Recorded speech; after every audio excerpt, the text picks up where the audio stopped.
Apply చేసుకున్నటువంటి driving licence status తెలుసుకోవడానికి ఎలా తెలుసుకోవాలనేది నేను మీకు ఇప్పుడు చూపిస్తాను. ముందుగా మనం గూగుల్ ఓపెన్ చేసుకొని గూగుల్లో టిఎస్ డాక్యుమెంట్స్ డెలివరీ స్టేటస్ అని టైప్ చేసుకొని సెర్చ్ చేసుకోవాలి.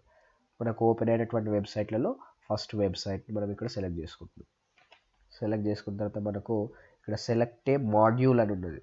దాంట్లో మనము licence, select input type, LLR number. LLR number అంటే లెర్నర్స్ లైసెన్స్ నంబర్. మన లెర్నర్స్ లైసెన్స్ తీసుకున్నప్పుడు వచ్చినటువంటి ఆ నంబర్ని మనం ఇక్కడ ఎంటర్ చేసుకోవాలి. గెట్ డీటెయిల్స్ మీద ప్రెస్ చేసినట్టయితే మనకు డీటెయిల్స్ వచ్చేసినాయి. ఇక్కడ చూసుకున్నట్టయితే మనది కార్డ్ ప్రింటెడ్ అయినట్టు తెలుస్తూ ఉన్నది.